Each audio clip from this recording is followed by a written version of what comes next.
Hello, everyone. Welcome to ChoralTIES webinar, Conducting Youth and Children's Choirs. I'm Kai Adams, board member of the International Federation for Choral Music, and I'm going to be the moderator for this webinar. I'm based in St. John's, Newfoundland and Labrador on the most eastern edge of Canada. We have a record number of registrants for this webinar, over 200 people from 55 countries. It's really good to see your smiling faces here. We encourage you, if you are comfortable, to keep your camera on so that our presenters are speaking to receptive and welcoming faces.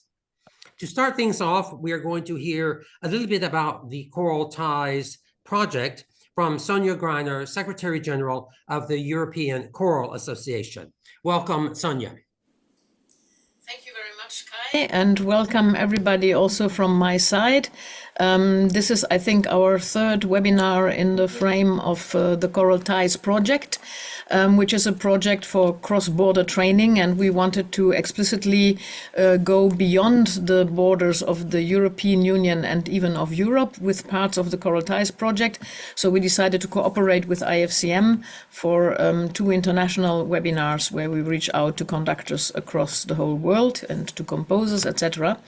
And there are quite a few activities happening in ChoralTIES this year. You can see the partners on the slide, and we will in the coming month also have two programs for young managers that are being trained at international events.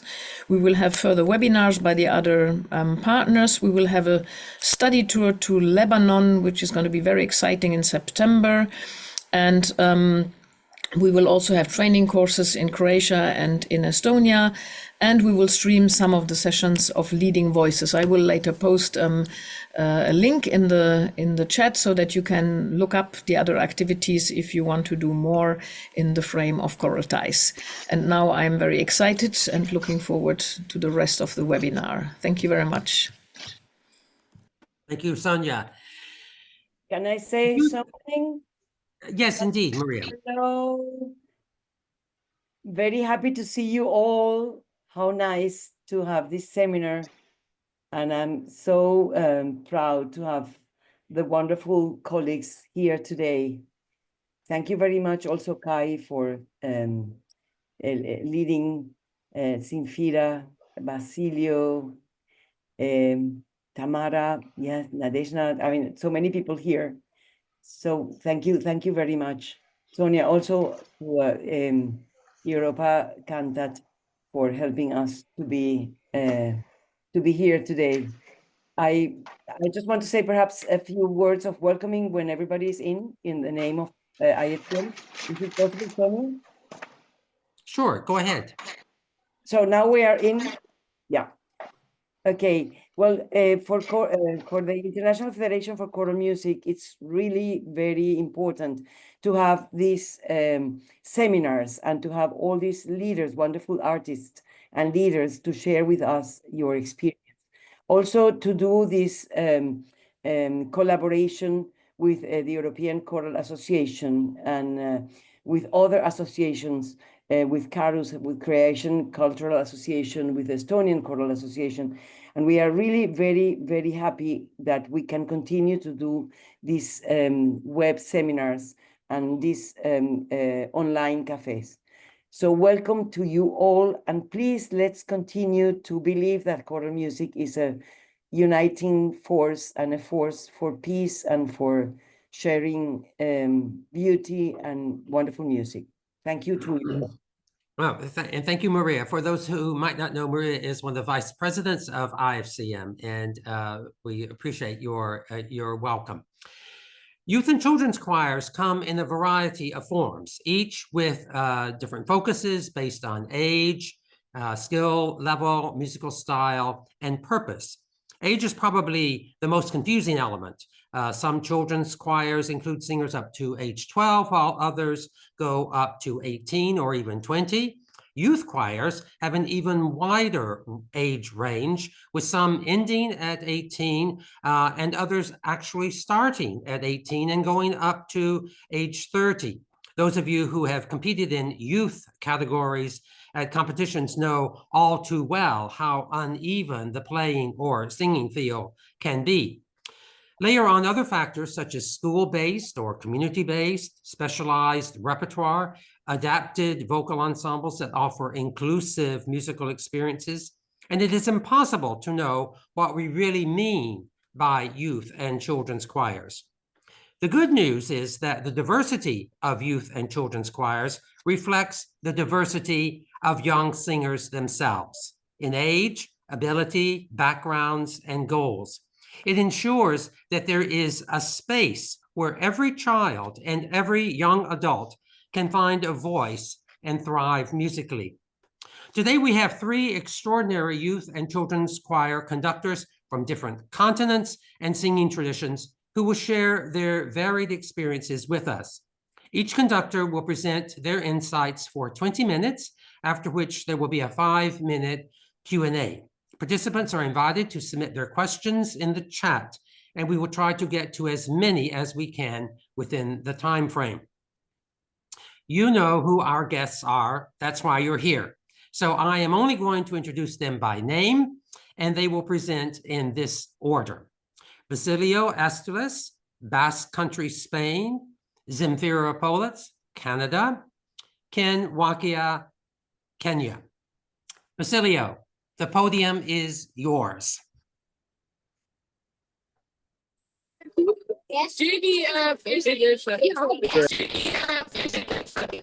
Good afternoon, everybody, from the today, let's say, sunny Basque Country.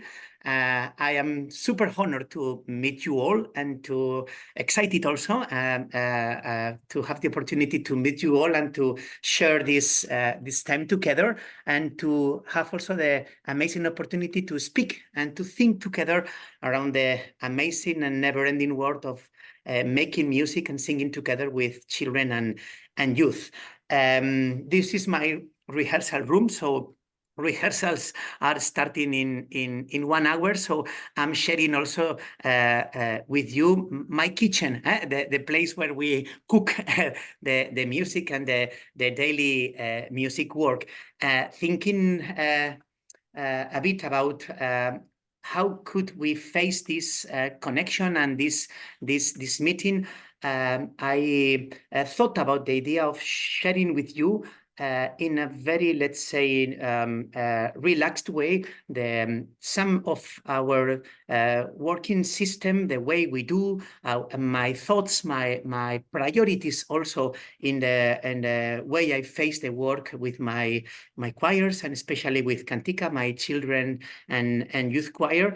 I must say that I'm extremely grateful to IFCM also for the idea of opening a big window, thinking about children and about youth. I would say I've been working with Kantika for 25 years, and as far as I can remember, there is no moment or a situation in which I think singing together is much and more necessary. It's kind of mission.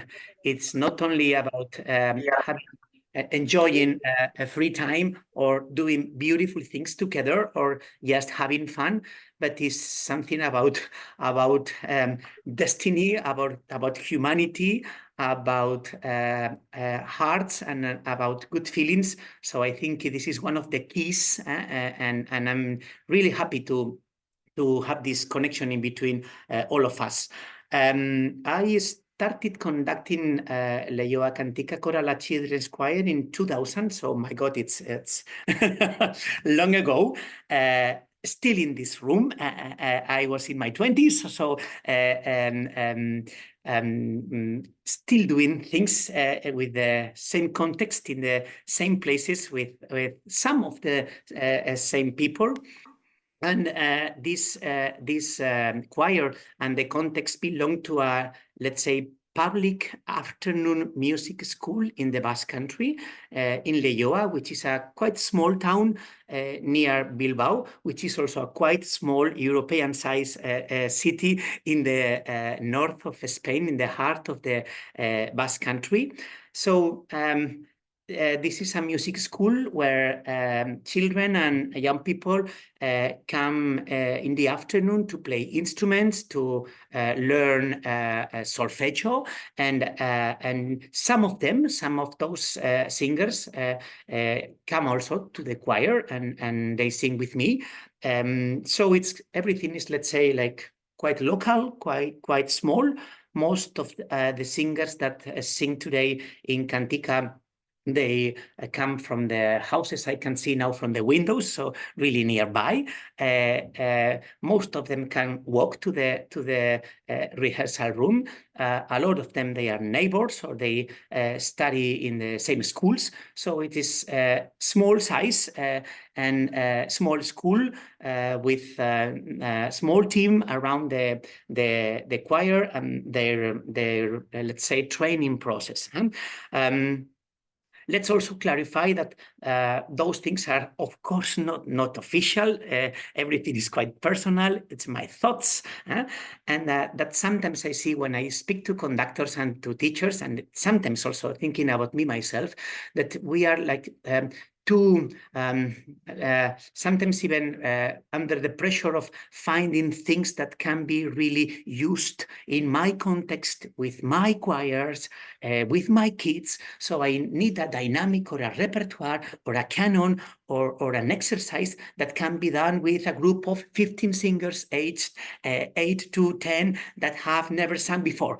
And this is, of course, this is needed, and we need this kind of tips, and we are all the time looking for these tips. But I could also say that never forget that music is music, and that sometimes inspiration comes from very different places, and that we make connections from things, from comments, from topics, from people, from colors, from smells that come from different places. Because for me, one of the things that are became a big truth with the years is that conducting a children's choir is kind of lifestyle or a never-ending process.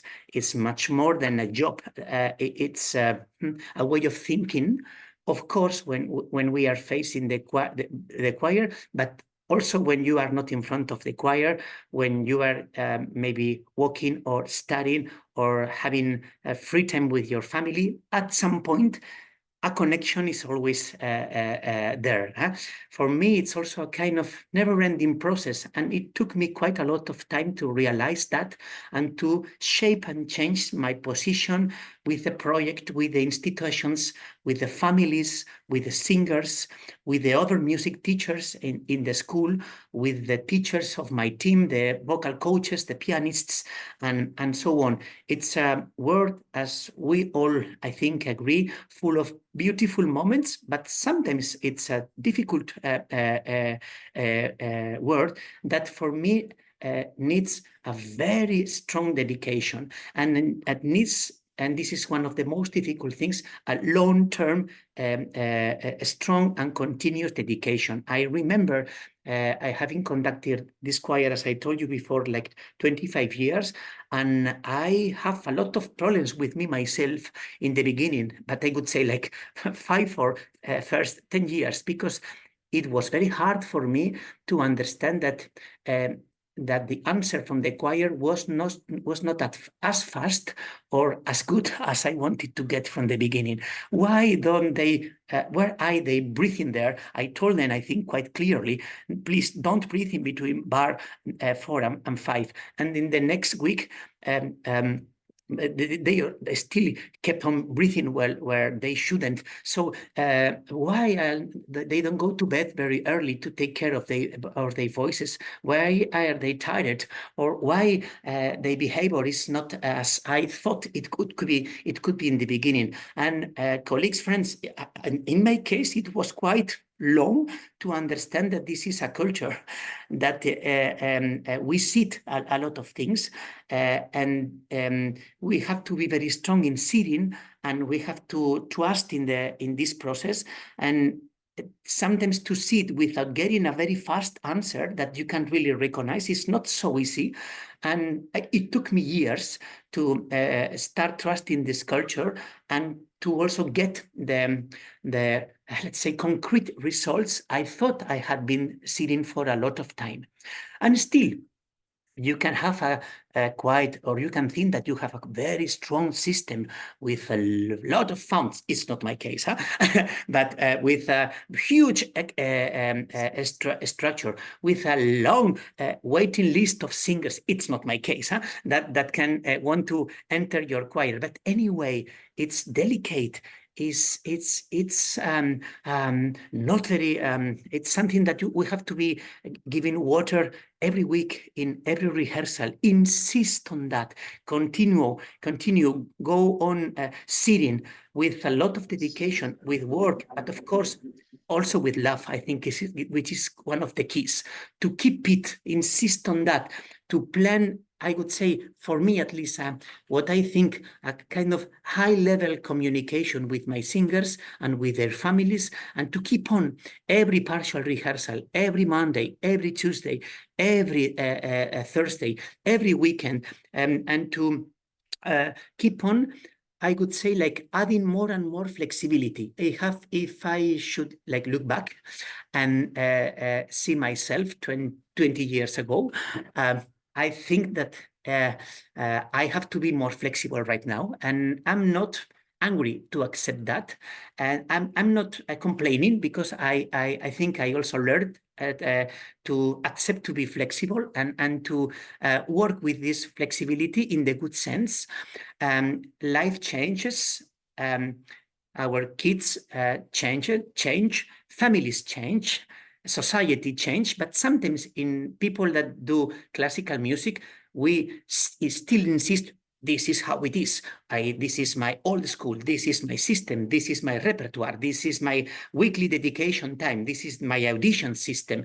This is my rules. Huh? And I think I learned to have rules, to be able to change rules, because it's the only way to survive. And it's a process, and in the beginning, I could remember me myself bit not very satisfied when smelling these kind of things.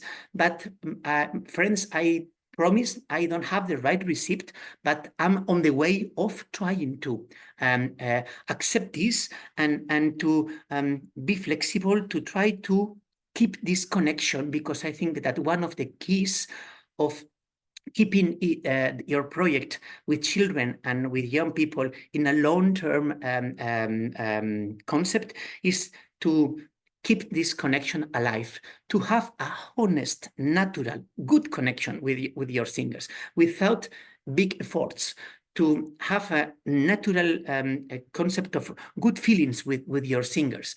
And in this context, I think flexibility is one of the keys. Huh?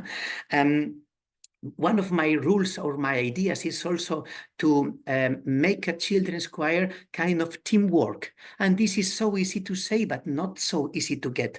In the idea that I'm not only your teacher, I'm not just giving you instructions and rules and orders.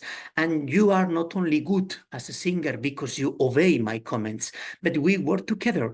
And the good thing that repeats something is that you are aware that you want to repeat it, and that you think that repeating it can be good for you, for the group, and for the project, not because I ask you to do it one more time, or if I ask you to come on Saturday morning, or to take half an hour more to check this. If we work together, I think I was in the beginning conducting, and sometimes I love to recognize myself a bit more like moderating, like being part of the project, but being with them, and sometimes even being one of them, not only the head, the adult, the guy that thinks of everything and that keeps the order.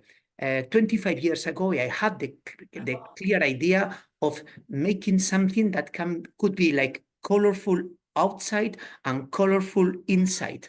When I was a teenager, when I was a child, and I discovered the amazing pleasure of singing, and I decided that this would stay for the whole life with me, but not being very conscious about what could happen with all this beauty. I remember me being 15 that, oh, everything is in black and white. Everybody's so serious. I can find beauty in the music, but sometimes not so much in the act of performing, in the concert by itself, in everything that it's around the piece or the harmony or that thing that starts and ends after 4 minutes. And what's the next thing? And what is the connection in between the next thing? And what is before the music and after the music? So I remember very unconsciously this idea of, hey, let's do something with all the things that are around the music. Let's put some color. Let's put the folders down. And when I started conducting even a piece in unison, losing 2 tones in 8 bars, I can still have this feeling that still is with me of keeping or bringing this freshness, bringing this capacity of adapting to my society, to my country, to my people, to my kids and the families and the behavior, and to try to use this not as a limitation, but as a tool, as an engine. I always thought, and I want to still keep on thinking of that the choir is a place in which new ideas, new music, experimentation, surprise can always happen. Of course, when we rehearse 3 times per week with the choir, we do old school.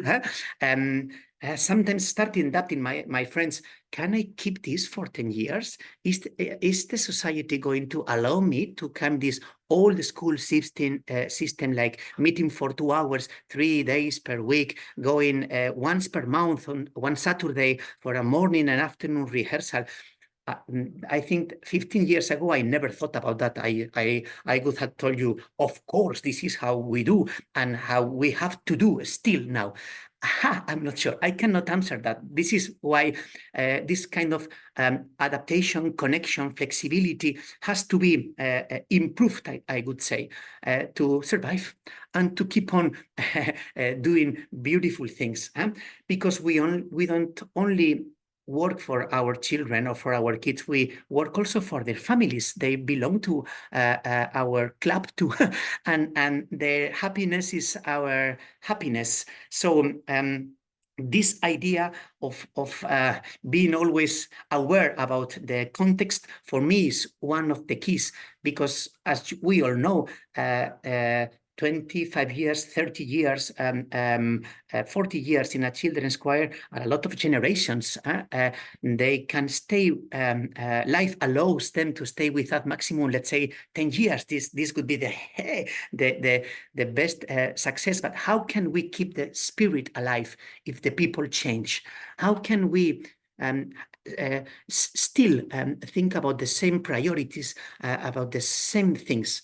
How can we make them like open to dance, to choreography, to premiere music, or even committed to come to an extra rehearsal for 4 hours, and also to their families?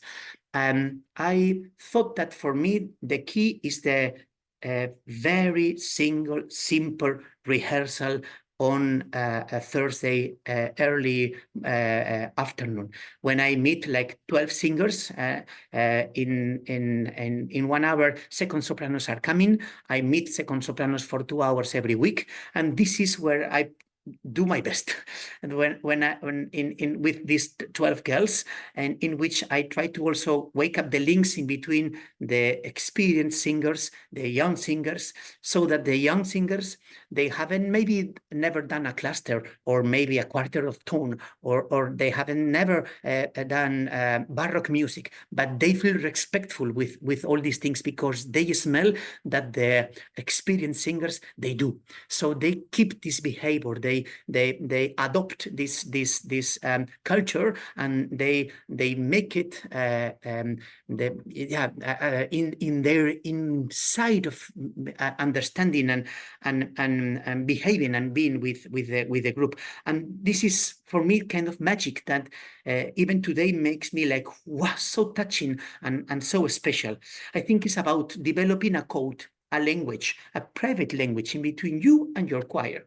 And this is the way we behave in between us. Same sentences, same way of speaking, same kind of sustained expectations in what we do, in how do we ask for something, in how do we are we grateful when we get something, and how can we use this thing that we get and that can be very good to make it even better, but as a commitment, as a teamwork, not like obeying or just answering to the orders. My friends, everything is about I think expectations, again and again and again, expectations, right? And I truly believe that music is something. It's like gymnastics. Is physical. Is about the muscles. Is about the body. Not always about the brain and about the heart. Sometimes I see many approaches to choir music and to singing that come too much from the brain, and I could say that they come more from the muscles, and it's not really far away from running or playing soccer or swimming.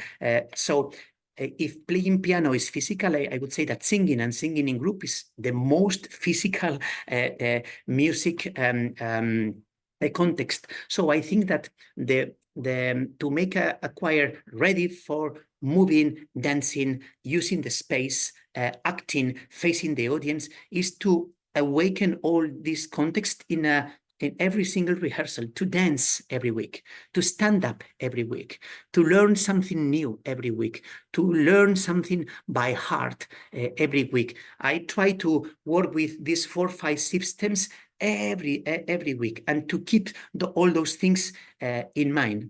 And last but not least, I would say one of the most important things, don't forget the fun.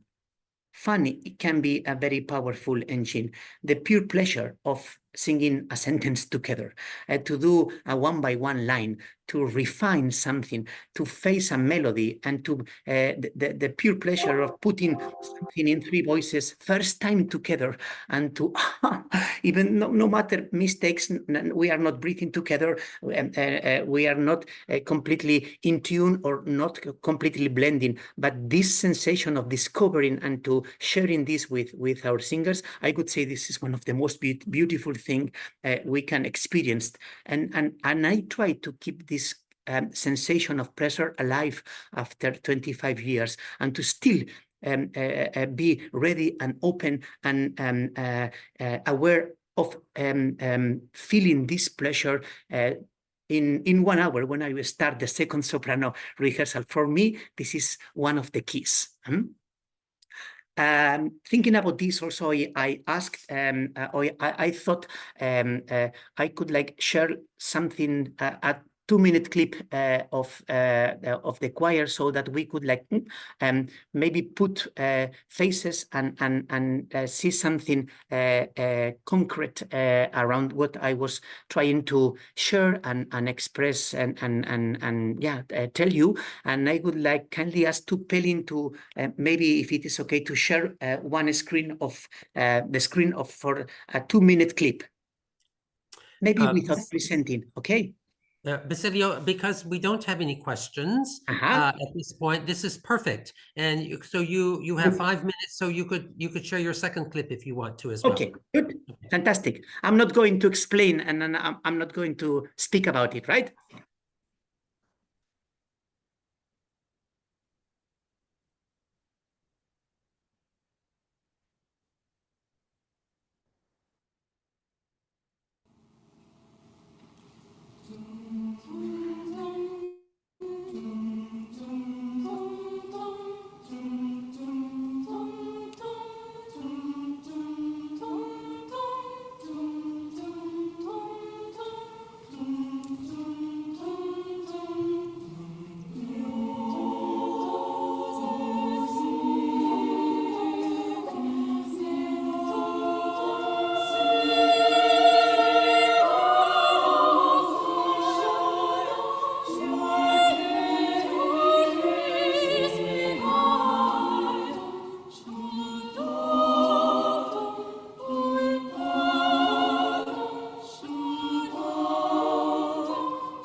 Hi, Basilio. I can share the other video if you want now. Yes, We let's do do, it.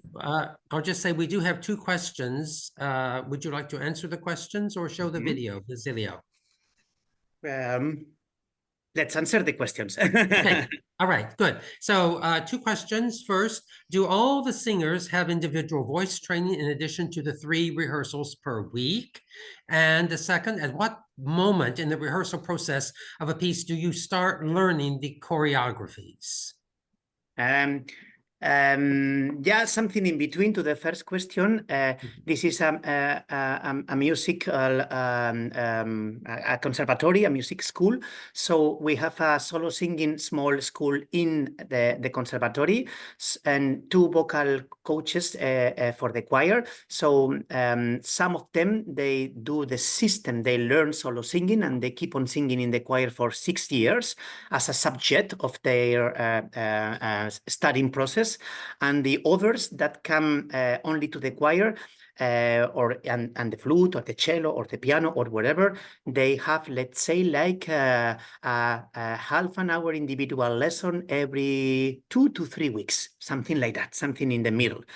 And about choreography, I think it depends on the piece, but many times we start the choreography or the movements or the search of the right choreography or the process of movement, which sometimes is not strictly dancing or doing choreography, but almost from the very beginning. So this is not something extra that comes from outside 2 weeks before the concert, or something to make it like more fun or more attractive, but it's a part of the process. Same as vocals, we do body every week, every partial rehearsal. Sometimes it's me, sometimes it's them, sometimes we do something in between. We think I record things they prepare for me. So we try to start like working or shaping this, let's say, aesthetic and physical point of view of the piece, I would say most of the times from the very beginning.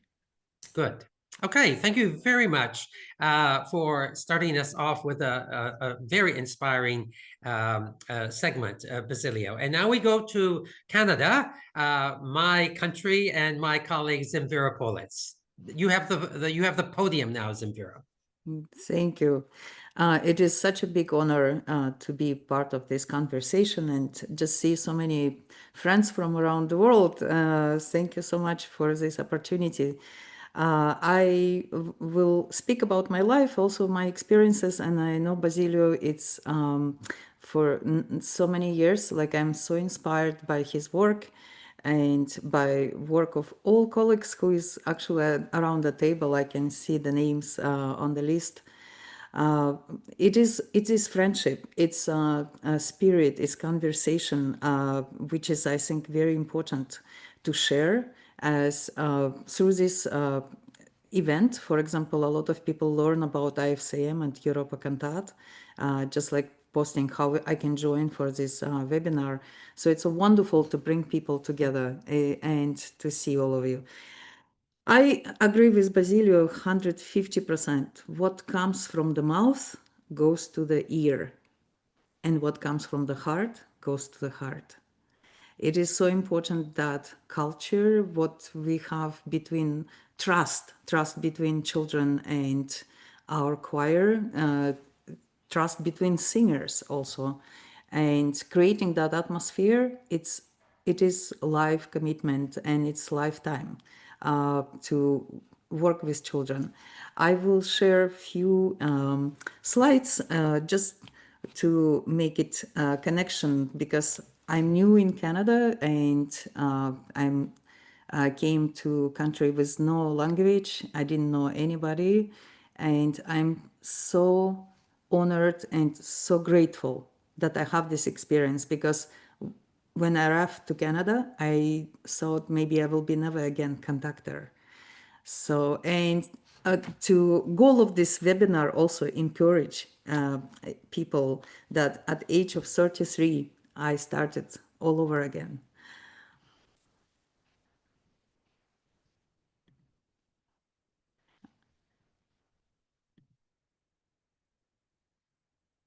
And I was so lucky that I get this opportunity like grateful every day for this. I'm privileged to conduct Toronto Children Chorus. It's my third season, and I take such a amazing organization from founded by Jean Ashworth-Bartle, which is close to 50th anniversary in 2 years. And of course, Elise Bradley, who brought to new heights this organization. And I'm had some hard time because the change happened after COVID, following all these few years working online with children. And I'm also grateful for Elise, what she built in her 14 years before I took this organization. And I speak with children, actually with students. I teach also at the University of Toronto, very interesting course called Voice Pedagogy for Choirs. And that's first thing what I share with children also. Comfort zone, feeling safe and in control. But actually like all this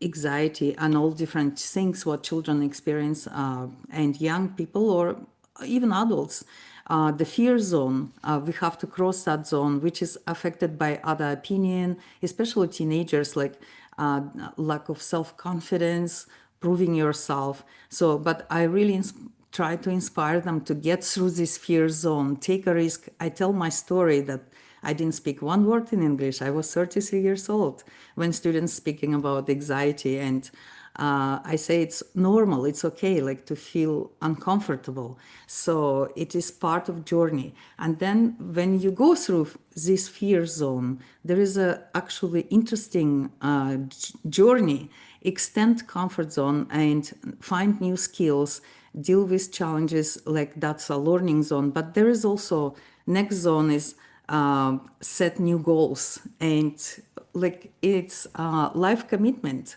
for all of us and for our singers, as growth starts at the end of your comfort zone. And I had so many fails, like I couldn't speak, like I can't communicate. And I think it is being safe sometimes prevent children to grow, and that's encouragement. I think it's especially these days very important. So we grown up back to over 300 singers in the organization, and requirements for us is quite high. And despite any challenges, we have to be ready. For example, September 15, we have to be at this concert hall ready to sing Carmina Burana just at the beginning of the season, 3 concerts. And the structure of the organization, it is not as I had back home, like a choir school where they get diploma. It's for fun, it's for extra curriculum after school. And these 8 choirs we have in organization. The younger kids starts as 4-year-old, and it's about 50 children in kinder notes plus to these ensembles. We have rehearsals. The only chamber choir has 2 rehearsals a week, but the rest of the choirs, of course, just like once a week after school. And kinder note program is expanding, like it's about 50 children right now we have, and 3 instructors. And we building partnerships in the city. This example, like of a small ensemble from Toronto Symphony Youth Orchestra, I will encourage people to connect with local or young people. Like we have children and youth, so we've working together with the Toronto Symphony Youth Orchestra and regularly performing with Toronto Symphony Orchestra. But to find young people, they were so inspired to do project together. We performed 20-minute piece, which was a commissioned piece by fantastic composer from Philippines, Jude Roldan, and he flew all the way from Philippines to attend this concert, and finding new composers, new names, and of course, like a big pieces like Mahler 3 and Mahler 8, Planets, Carmina Burana. I learned through this experience so much, meeting professional people, working with them, watching them, how they deal with orchestra or with adult singers, the language, the culture is fascinating. That's what happened. I was a founder of choir school in Almaty, Kazakhstan. The school has 40th anniversary this year, and I see Nadezhda attending this webinar. The school was called Kaktem, which means Vesna in Kazakh language, in honor of this fantastic choir school in Moscow, in Russia. And I was so inspired when I saw founder of the choir came with a choir to Kazakhstan. And it's blew my mind. The quality, the spirit of the choir, like the commitment to excellence. And I was still student when we start building this choir school. It's grade 1 to 8. It's a professional school. They get diploma, which allowed them to continue music education. And each class a choir and 35 music teachers full-time, because every child has to play piano twice a week, solfege about 12 hours a week. And we had big concerts and big performances. I was performing with a top choir at 250th anniversary in Schubert Festival in Vienna, singing music at Music Verein at the opening ceremony. And then it's Soviet Union collapsed and cultural shock happened to me. Soviet Union, we get to Kazakhstan, independent country. I was witnessing all these challenges, how to keep school going, and school still exists. Then we emigrated with my family to Canada, learning new language, adapting to a different culture, learning how to live in a new country, how to drive a car, how to use computer. I didn't have computer in my life. And Songbridge, what it gave me the great opportunity from this journey. I had this different background, but I learned so much in North America, and bringing these two different approaches together, it's fascinating. And I'm learning every day. I work with Hamilton Children's Choir for 20 years, and also I learned how to give back. My assistant conductor, 14 years, we work together. It's also important to give space for younger generation, for younger conductors to grow. And also like with Toronto Children's Chorus, we have to do international tours, trips, which is inspiring, meeting new composers, new friends, new people. And we were in Slovenia last summer, working with Slovenian children and youth.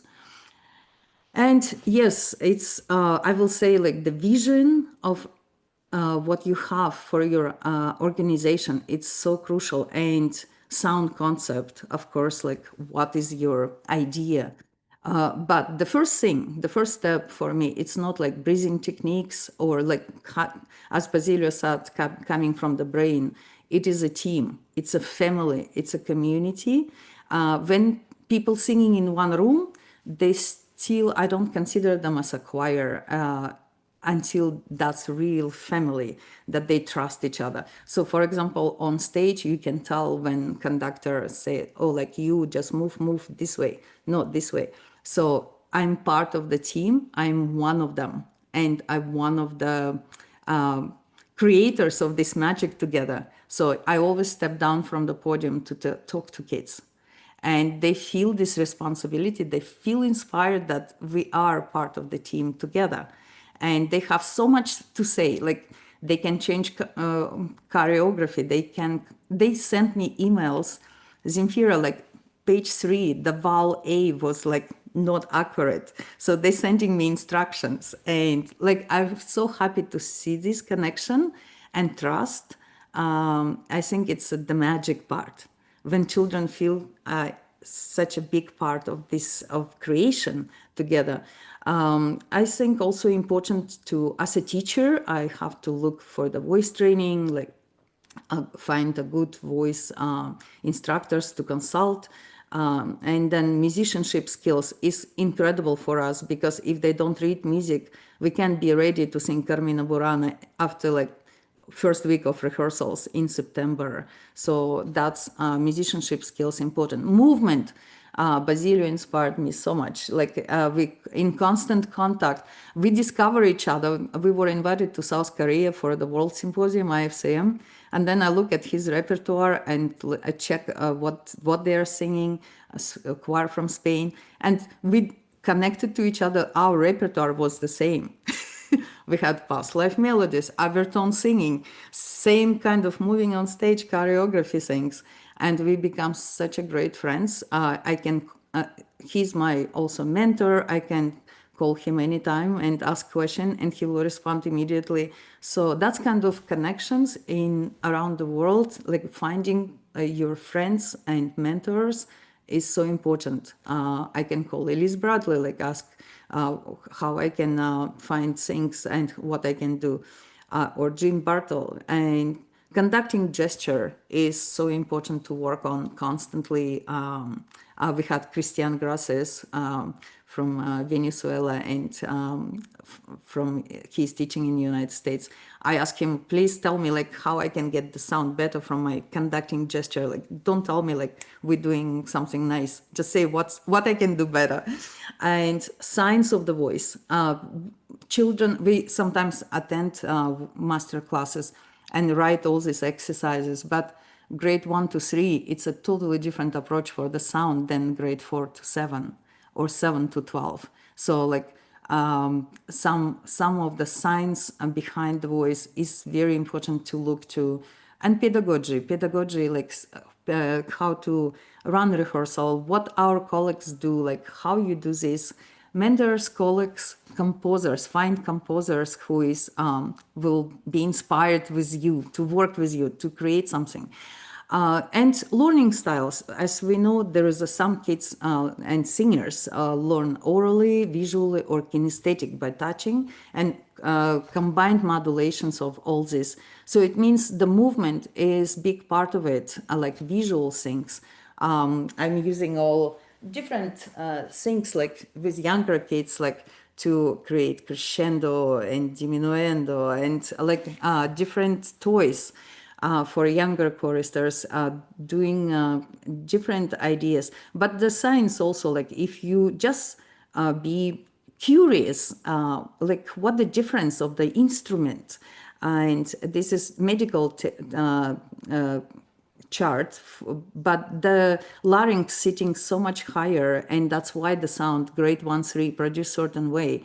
So the tongue is so much bigger in the size than to fit to jaw, and that's create a lot of technical things for younger choristers.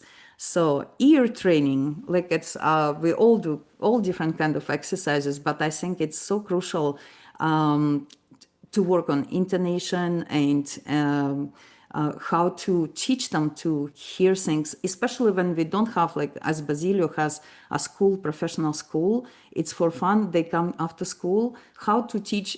Like back home, I had solfege classes, like I had theory class, music literature class in choir school, choir 2 times a week, piano, they play scores, but here they come to rehearsal and I can teach everything at once. I have to teach IPA, I have to teach intonation, like movement, like be excited, fun, family. So, and all this in a condensed time. And it's important to know IPA. I also learn a lot from Elise Bradley about IPA. We never studied this back home in our school, but it is such a great tool, and vowels that you can sing in any language. There are so many publishers now put all these IPA symbols, and we're singing a lot of world music. And this is a great tool, and never late to start. And intonation, like simple things. I will just show a couple of things, like, for example, children singing same pitch, but if you place different harmonies, that they can, actually it's a different pitch, like it's different approach to the sound, that hearing that, and all like singing this perfect interval, and then singing all different ways, the notes inside of it, that they hear, like it sounds so different. It's not the same. And singing the interval with a totally different harmony, different context, create that idea. Actually, that's the same notes. They don't sound the same. And chromatic scale, that's the best, I think, to really teach hearing whole tone and semitone. This is exercise we did or like I learned this as a student at the university back home. Da da da bum, singing semitone up, semitone down, bum bum bum bum, whole tone up, whole tone down, bum bum ba ba ba ba ba ba, and hearing all these intervals, fantastic. So choral solfege, solfege based on which will help you to teach music. Inner hearing, like I found even university students, I asked them to sing a scale, do, ti, la, sol, and some notes singing inside of your head. And they can do it if they didn't have that experience. But inner hearing, auditing is the key, I think, to hear the pitch in your head. For example, with students, with a youth choir, we can do like one bar we're singing loud, one bar inside. So that consistency of this training. We're using these books, A Young Singer's Journey books. I highly recommend them, like for young kids. It's Kodai based. It's really designed for the choir by Gina Schwarzbartel and Linda Bokra and three fantastic conductors. Choral Intonation, this is very advanced book for more sophisticated information about choral intonation. I highly recommend this book. And of course, these three books are really very helpful for young conductors to start the journey. And of course, Dalcroze, if you can just like really a little bit look to this, it is fantastic. What Basilio does, it's a lot of things comes from Dalcroze, the movement, the hand movement, the warm-ups. The books I will recommend, it's Panda, of course, who is doing a lot of warm-ups, exercises with movement, and Dalcroze through choral settings. This DVDs, fantastic ideas to how to move and how to do things. Singing with expression, it's of course big part of what I do, and connecting. This is toys we use for teaching with younger kids. And of course, placement of the choir. I will do just like one quick thing. This, can you see the space between singers? I learned this from barbershop singers. This space between the singers, 2-foot space, and this, even one row in between, believe it or not, it's 2 to 3 decibels change in the aggregation of energy of overtones. The way the choir stand, it's completely will change your sound.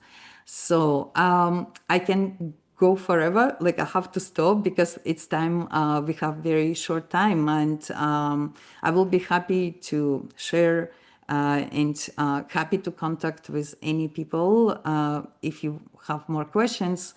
The Kodai setup, altos in the middle, soprano 2, soprano 1 on 2 sides, will change completely the sound. And if altos at the front row, it will change sound.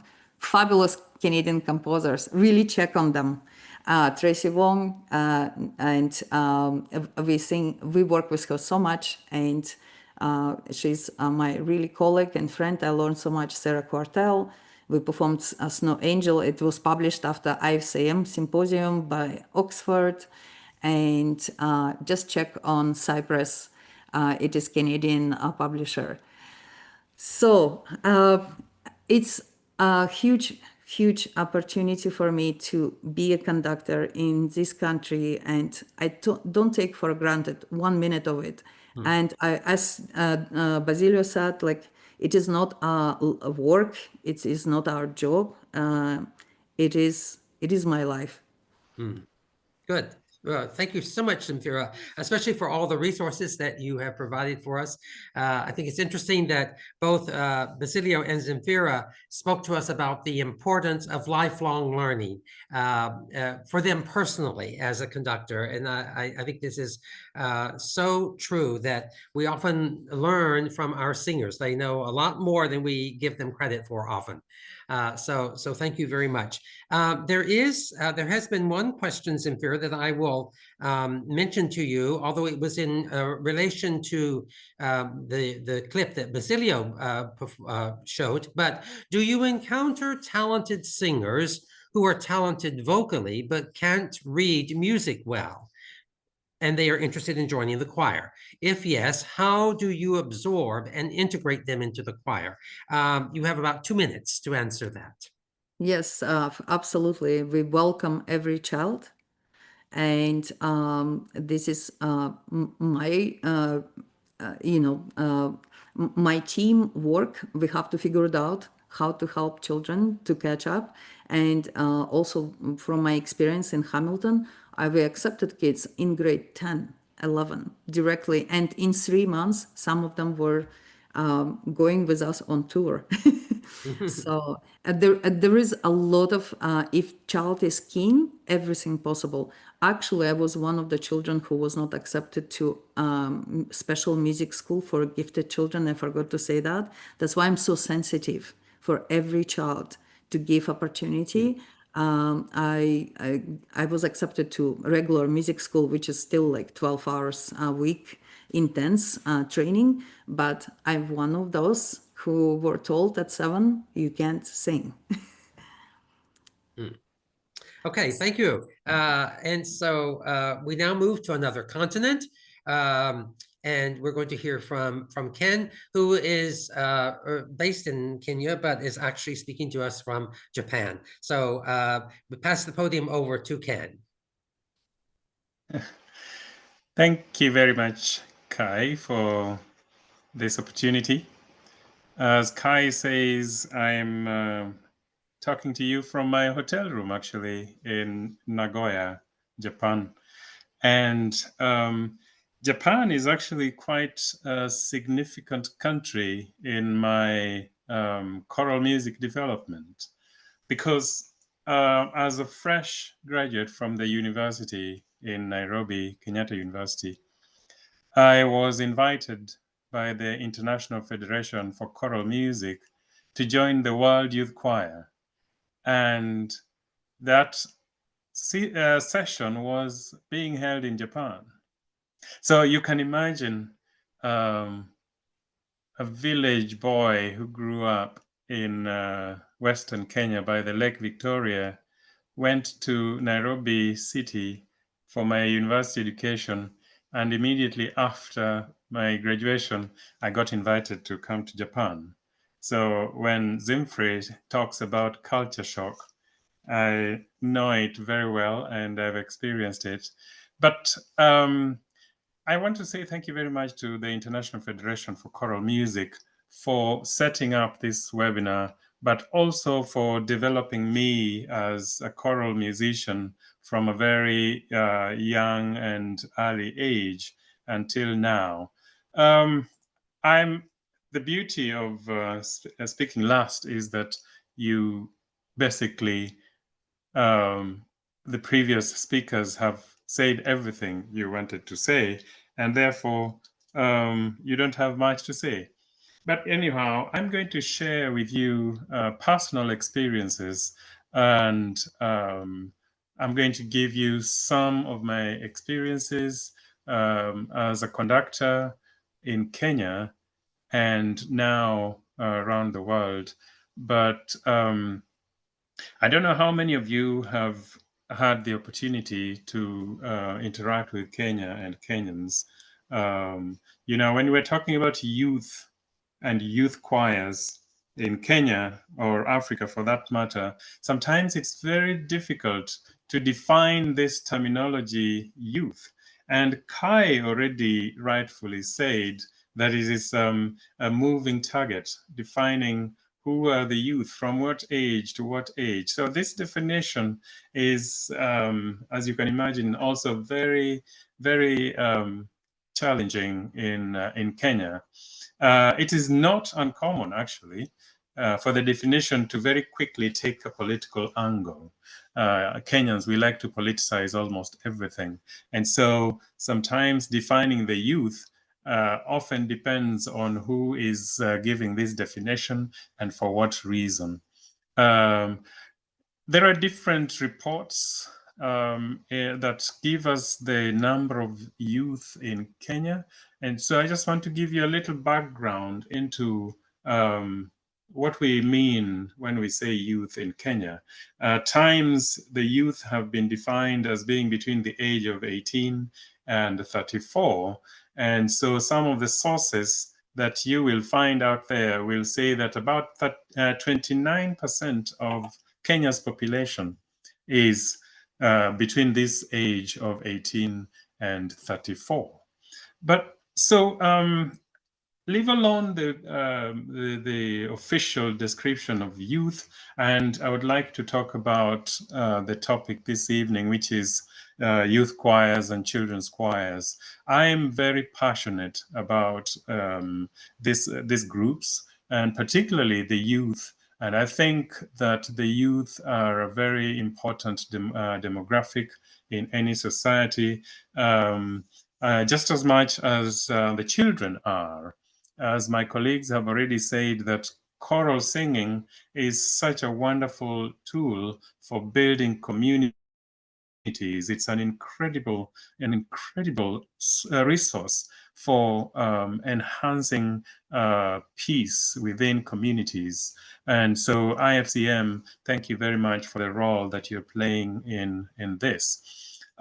Youth choirs in Kenya are actually influenced by two different factors. In my opinion, I think youth choirs or youth choir formation in Kenya are influenced by two factors. And the first factor is the 98-year-old Kenya Music Festival. You know, if you were in Kenya today and you met a choral musician, or any musician for that matter, whether they're 50, whether they're 60, 80, and you ask them what their background with music was, almost, I can assure you that 98% of them will tell you that they have gone through the Kenya Music Festival. And as you all know already from my bio, I am the founder of the Nairobi Chamber Chorus. And so part of the reason I'm calling you from Japan is because I'm here on tour with some of my singers performing in Asia. And a singer of mine just recently reminded me that I recruited him from the Kenya Music Festival. He reminded me that he saw me with a clipboard walking around during the festival and taking notes and approaching certain singers to come and join the Nairobi Chamber Chorus. So the Kenya Music Festival is a very important factor, and it influences the formation of any youth choirs in Kenya. The church is also another factor that that influences youth choirs, because almost all the churches would like to invite the youth and encourage the youth to be part of the church. And so you'll find that there are youth choirs in the church. You'll find that there are youth choirs in universities. Universities are the other places that you find the development of choir as well. Now, because of the influence of this festival and the church, most youth choirs are therefore either school/university or church-based. So it is quite rare. And when I say rare, I just mean that there are fewer cases. It's rare to see independent youth choirs in Kenya that are neither affiliated to a school or a university, or are not affiliated to a church. And so Nairobi Chamber Chorus, which I founded 20 years ago this year, is one of those few choirs that actually do not belong to any institution. It's an independent choir. You know, it was unusual to have such a group when I started Nairobi Chamber Chorus, to the extent that one time I was sitting around a table at dinner with the very senior government, Kenyan government officials, and someone introduced me to this, someone who was supposed to be extremely knowledgeable and informed.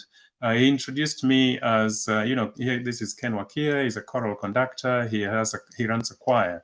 And this official asked me, "Oh, you run a choir? So in which church?" And I had to very politely tell him, "No, actually, my choir is not affiliated to any church or school." But it is not uncommon to find choirs affiliated to churches. And I'll give you just a few examples because we don't have time. But I think one of the current youth choirs that are very active in Kenya, affiliated to an institution, is, for example, there was a Lendo choir, which is affiliated to a university. And then there is also the Shofar choir. Shofar is SHOFAR, which is affiliated to a church. Now, from my experiences, I have tried to study the youth. And because, as my previous colleagues have already said, that, music is something that really comes from the heart, and we share it, and we become family. So in my journey to study some of my singers, I was very keen and interested to identify what are some of the characteristics that my singers have. And I realized that one of the characteristics of my young singers is that they are very highly innovative. So you'll find that the youth are extremely innovative. But you'll also find that the youth are very impatient. Whereas they will come and give you the 2-3 hours that you have asked them to come. They often exhibit this, some impatience, and they would like to be there for the amount of time that they've given you, and then go on to something else. The youth are quite technologically advanced. I'm often perturbed at the ability of my singers. Often when I'm stuck, they look at, they come around and ask me, "Oh, what's the problem?" And I tell them I can't do this and that on my computer or on my phone, and very quickly they will have solved it. They also have an extremely massive brain capacity.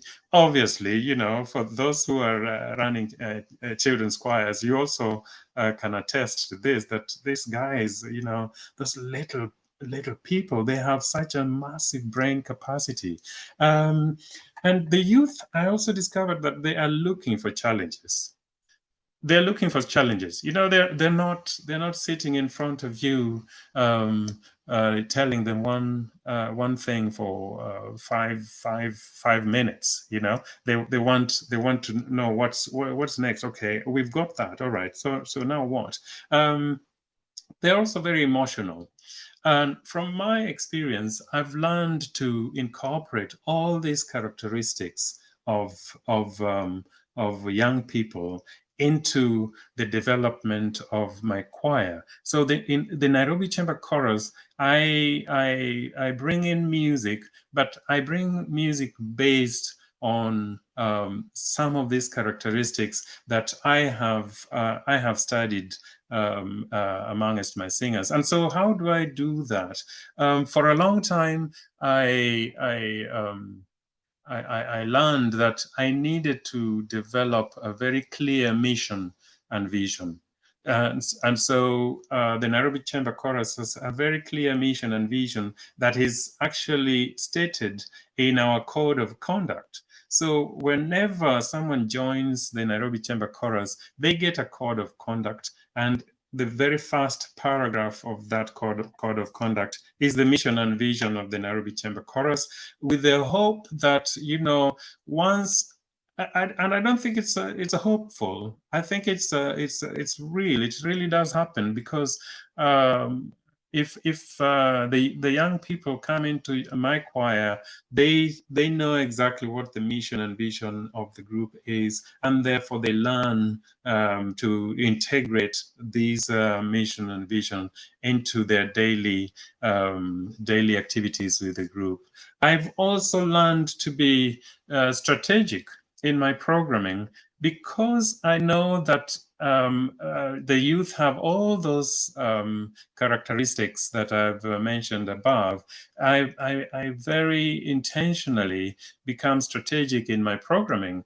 I select the repertoire to address some of those personality differences, some of those characteristics of the young people that I'm dealing with. So I try as much as possible to address all those characteristics. And because I realized that when you're conducting youth, by the way, you know, they're probably already fully developed into the career. Some of them have even developed more than you think they have.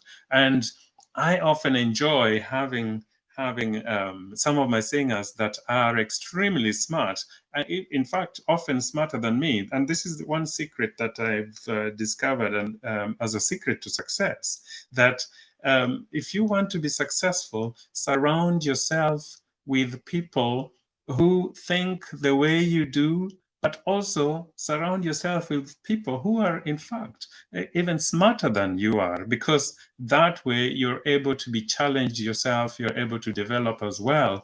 I can't tell you how much I've developed as a musician, just surrounding myself with these young people who, some of them sing much better than I do. Some of them, if you give them an assignment, tomorrow they're coming back.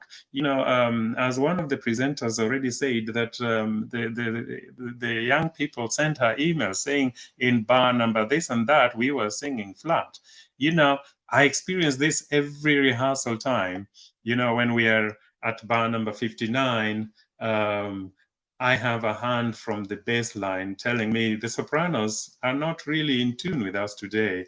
And this makes for such a rich family and collegial sessions with the Nairobi Chamber Chorus. In my repertoire selection, I often over program. I select repertoire way more than I need. In fact, my singers have often told me that there are so many songs that they rehearsed, but I only brought that song for one rehearsal, and they often wondered, where did that song go and why were we rehearsing it? It's for the reason that I want to keep them engaged. I want to introduce them to as much as I can. I want to introduce the choir to as much cultural differences as I possibly can. Yet I only have 2 hours every Sunday, and sometimes Nairobi Chamber Chorus does not even meet every Sunday. They meet only twice a month. And so when you have only 2 hours or 4 hours in a month, there is just so much you can do. And so I've learned to over program and to bring certain songs just for experiential purposes. I've also learned to always work towards something, and this addresses the fact that the young people we work with are you know, they are extremely they're sometimes quite impatient. That if if they don't know what they are working towards, they lose concentration. So I've always learned to be working towards something. I'm always working towards a concert, a community engagement activity, or a partnership here with some Kenyan music composer or an international music composer. You know, so I'm always working towards something, even though.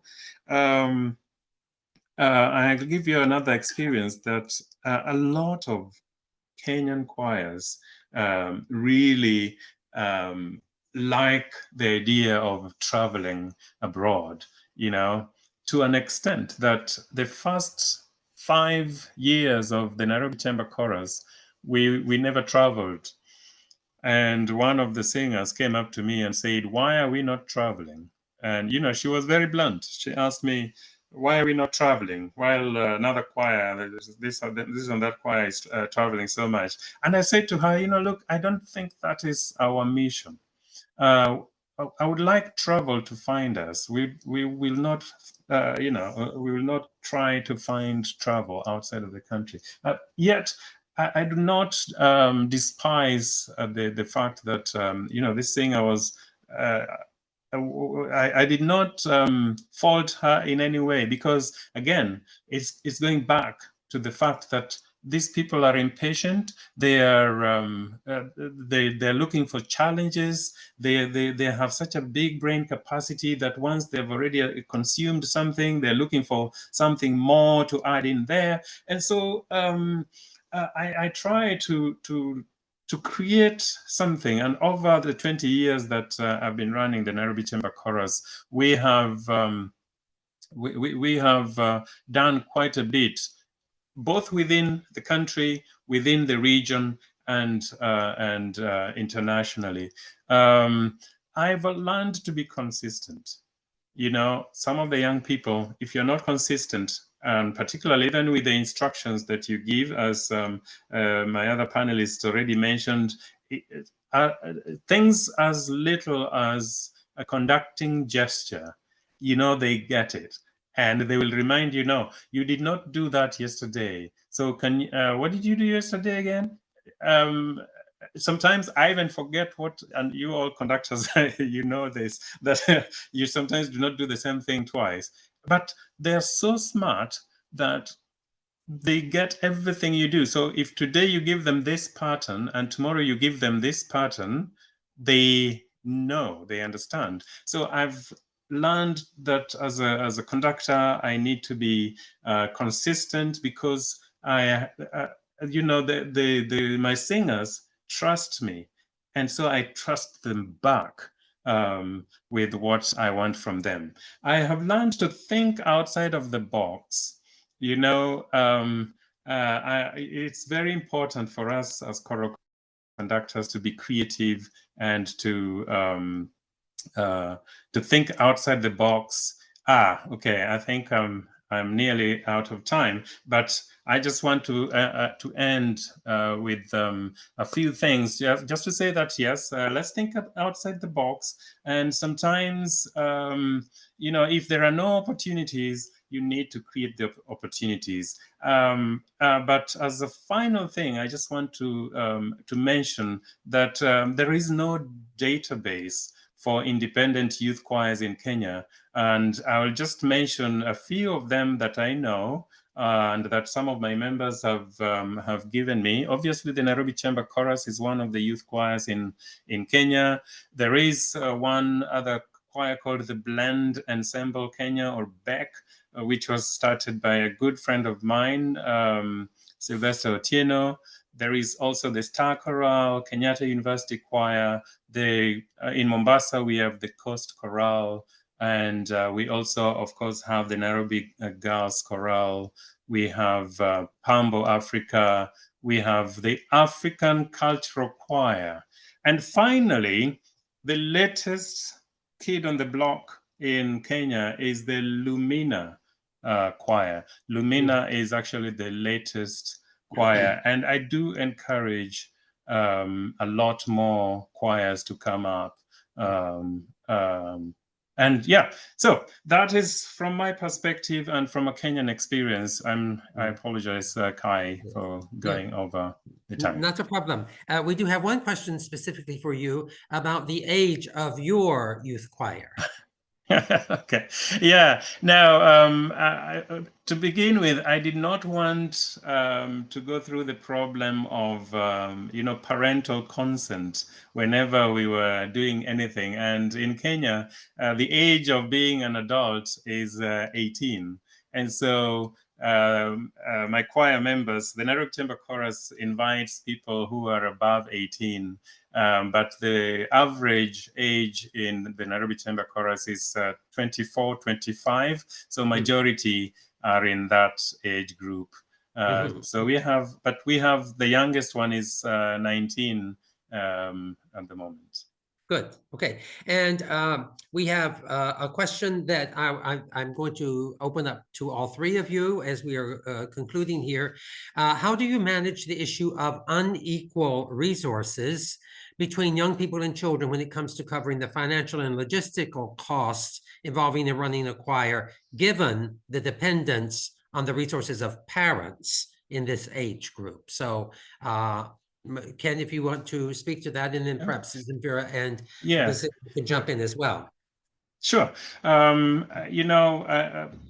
of my bullet points earlier on was challenges in forming more choirs in Kenya. And the very first thing is really about the resources and infrastructure.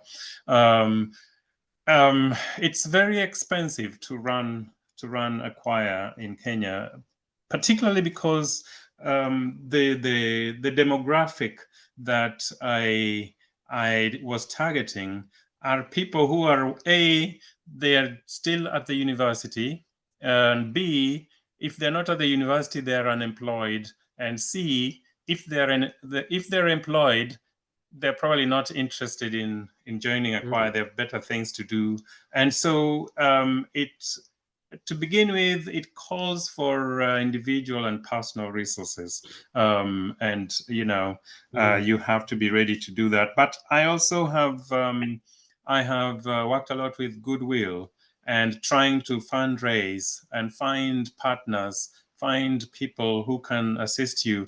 But as you all know, that goodwill wears out really quickly.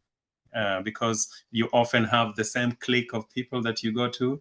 And so sometimes it's incredibly difficult. I've been lucky to be able to enlist the assistance of someone I call my patron. So between him and myself, we do a lot of fundraising and we dip into our pockets, but it's not a cheap venture. Yeah. Basilio, do you have a comment on this question? You're muted. Okay. Sorry. Yeah. Do you have a comment on the question about resources for children?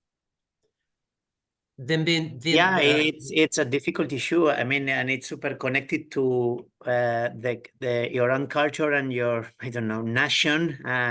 And of course, if the choir is or not belong to a, let's say, official or bigger organization, town hall, province. As I told you before, Kantika is part of a public music school in which students don't pay to come to sing with us. So we try to keep this as for every activities we plan. Sometimes if we have to do a long flight, we ask to the families a part of, or we try to ask for a small part of this big amount of the tickets, but never for rehearsals or for T-shirts or using rooms or scores or whatever. This is getting, being honest, more and more difficult and needs more and more dedication for the team to establish funds and to keep them. Funds and public funds are smaller everywhere. This is what I get from, and also in my case, needs, I would say, more and more dedication to try to keep this concept of public service, which is part of our context and the part of the way the choir was created 25 years ago. Who knows what can happen in the future? Still fighting for that. Yes. Zimfira, Yeah, you get it the is. last word. We have, of course, like all different background children, a lot of immigrants, also newcomers. So it is my teamwork. We have to find possibilities for every child, and I established the rule that if one child can go on tour, we can go. So we have to find a way that every child, despite their background or financial situation, on tour. And in Ashworth Bartle, we just get this funding every year. She created this fund. Every year, $5,000 goes to a couple of children who can't afford it to trip. But fundraising, a lot of fundraising, and that's a difference what I had back home. When we went to Schubert Festival, even our uniforms was produced by government. And the school is supported by government. Here, like in Canada, we have to find ways how to make this. And children, even they paying for for their choir participation, it covers only part of it. We have to apply for all kind of grants, and that's constant work to find money to run the program. I will share that only our rent cost. It's really very expensive in the center of the city, and we have to find all this money, and it is 70% of work what I do. Okay, thank you. So we are coming to the end of our time together. On behalf of you, the participants, I want to thank our presenters, Basilio, Zimfira, and Ken, our technical assistants, Pauline, member of the IFCM Young, and Nadine, IFCM Office Manager, and most importantly, the European Choral Association and the International Federation for Choral Music for making this webinar possible. To wrap up, I'm going to welcome Beatrice, the Communications and Marketing Manager for ECA, who will conclude the webinar with information about communication tools of the European Choral Association. Thank you, Kai. Thank you to all the speakers who joined us today and shared with us their experiences and knowledge. I just want to remind you to follow us on all social media. You can find us on Facebook, Instagram, LinkedIn, and on YouTube, where we will publish this recording as well. So you can rewatch the video and share it with your peers and colleagues and friends. And also, we can go to the next slide. I remind you to subscribe to our newsletter to always be up to date with our activities and events, including the one of ChoralTIES and happening in other cooperation projects.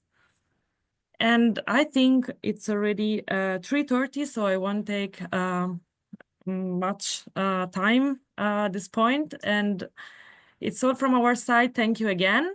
Kai, I don't know if you want to give the final. No, you can have the last word. Okay, so thank you everybody for coming, for joining us, and to all the speakers that shared their experiences and precious insights with us. Thank you again to you, Kai, for leading this webinar in an awesome way, to Pauline, to the IFCM, and to everybody else that made it possible. Thank you very much, and we will see each other at the next event. Thank you. Thank you. Take care. Bye-bye. Bye-bye, friends. Thank you.